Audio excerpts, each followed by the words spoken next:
money has its own spirit. Guys, I'm saying this from examples and what I've also seen clients happen to them.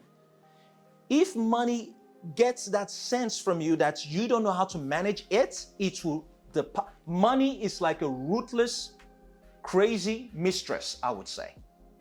If you can't take care of it and manage her, she's gone. She will leave you so fast you wouldn't even see it coming. It's crazy. I know we laugh about it, but it is that ruthless. So that's why you see a lot of the time some people, when they come about this kind of large amount of money, what they end up doing, they end up buying this one car, but going for a trip, and before you know it, in less than 2 years, gone, and they're broke again. I'm not gonna harp on too much on this. Let's keep moving as quickly as possible. Lack of concentrated wealth, breakdown in trust and communication. And what else have we got? Parents not preparing the children. We all know what that means. We don't really need to go into that. I keep saying children. I'm a big believer of children. I'm a big believer of the next generation. Everything I talk about is always how can we involve the kids? And what happens here is, because why I say this is, something quite magical happens when parents start teaching their kids.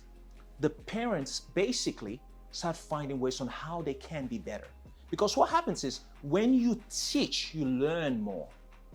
When you teach. So by you teaching your kids, you find yourself that you're becoming more prepared.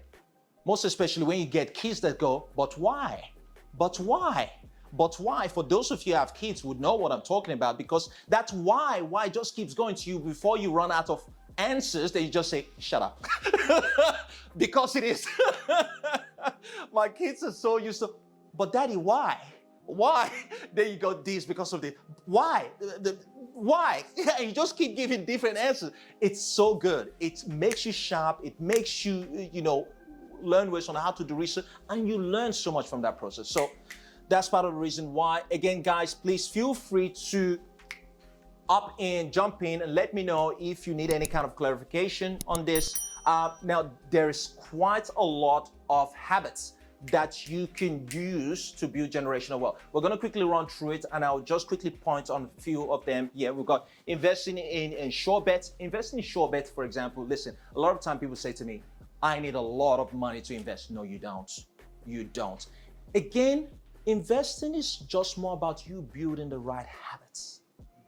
You don't need to wait till you've got $1 million, $2 million, 100,000. Please understand, it's just really the habits.